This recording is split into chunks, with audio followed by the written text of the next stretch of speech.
Assalamualaikum warahmatullahi wabarakatuh. Perkenalkan, saya Adila Prima Putri, NIM 19231001. Pada kesempatan kali ini, saya akan mempresentasikan mengenai tugas proyek pembuatan minyak kelapa. Ini merupakan tugas dari mata kuliah Materi dan Energi yang diampu oleh Ibu dosen Rani Oktavia, SPD, MPD.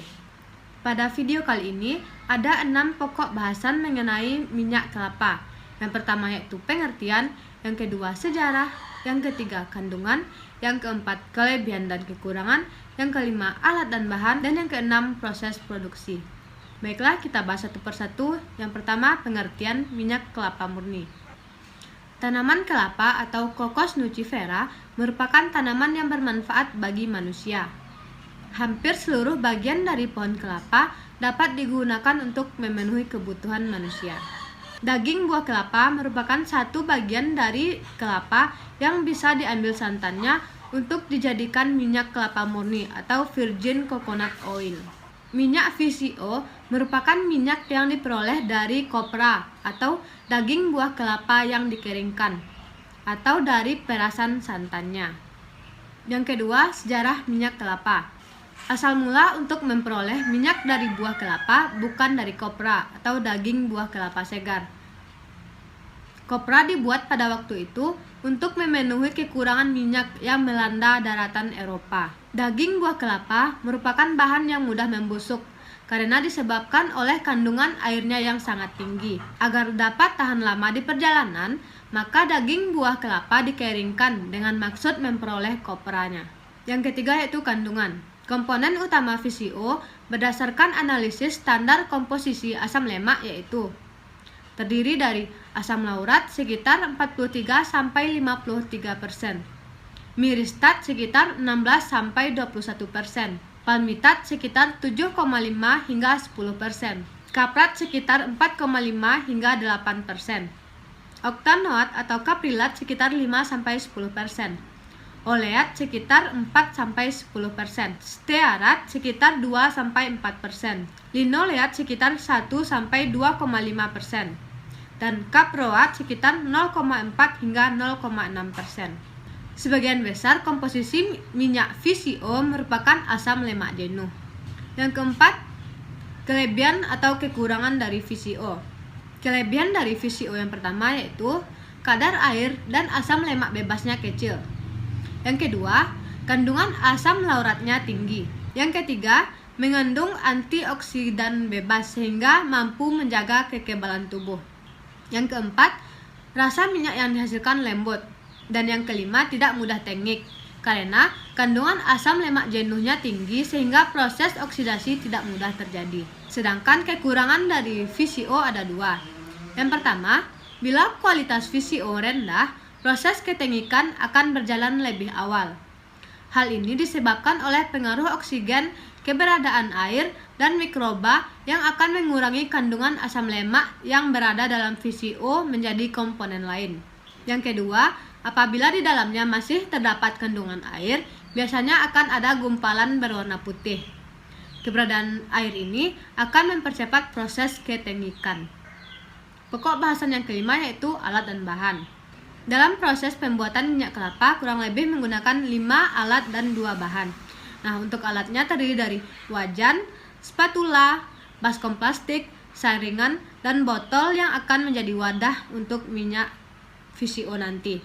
Sedangkan bahan yang digunakan yaitu 2 buah kelapa dan air bersih secukupnya. Pokok bahasan yang keenam adalah proses produksi. Langkah kerja untuk pembuatan minyak kelapa ini adalah beberapa. Yang pertama, yaitu pemilihan kelapa. Untuk pembuatan minyak kelapa ini, sebaiknya menggunakan kelapa yang sudah tua, atau lebih baik menggunakan kelapa yang sudah tumbuh tunasnya. Proses yang kedua yaitu proses pembelahan kelapa. Nah, kita dalam pembuatan minyak kelapa ini menggunakan 2 buah kelapa. Jadi, kedua buah kelapa tersebut akan kita belah. Proses yang ketiga yaitu pemarutan kelapa. Proses yang keempat yaitu pemerasan santan kelapa. Proses yang kelima, santan yang telah diperas kemudian didiamkan selama beberapa jam. Proses yang keenam, Setelah santan tadi didiamkan, maka untuk proses pembuatan minyak kelapanya, kita menggunakan santan yang berada di bagian atas. Dan proses yang ketujuh yaitu proses pemanasan. Proses yang kedelapan yaitu proses pengadukan. Nah, pengadukan ini dilakukan terus-menerus, tidak berhenti sampai semua santan kelapa bagian atas tadi berubah menjadi minyak kelapa. Kemudian, setelah semuanya sudah berubah menjadi minyak, maka kita akan melakukan proses yang ke-9 yaitu proses pendinginan. Minyak tadi didinginkan kemudian disaring dan dimasukkan ke dalam botol plastik. Kesimpulan dan saran. Yang pertama, kesimpulan. Dari hasil percobaan, dapat diketahui bahwa pembuatan minyak kelapa murni atau VCO dapat dilakukan dengan cara pemanasan. Kesimpulan yang kedua, daging buah kelapa merupakan bahan yang mudah membusuk karena disebabkan oleh kandungan airnya yang sangat tinggi. Kesimpulan yang ketiga adalah apabila di dalam VCO masih terdapat kandungan air, biasanya akan ada gumpalan berwarna putih. Keberadaan air ini akan mempercepat proses ketengikan. Yang kedua yaitu saran. Kadar air dalam virgin coconut oil atau VCO tidak boleh lebih dari 0,2%. Semakin sedikit air yang terkandung, maka semakin baik.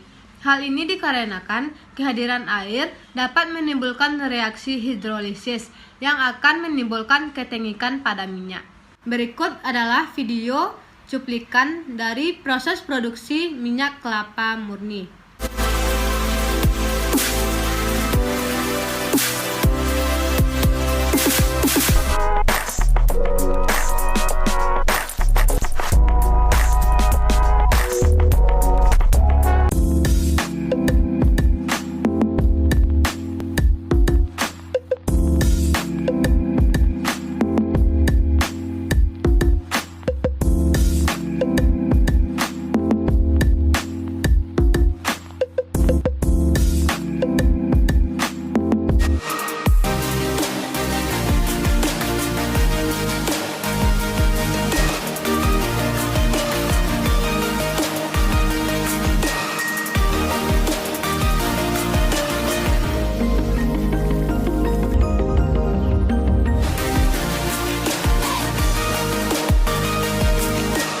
Baiklah, dari proses pembuatan minyak kelapa yang kita gunakan 2 buah, maka akan menghasilkan minyak sebanyak ini.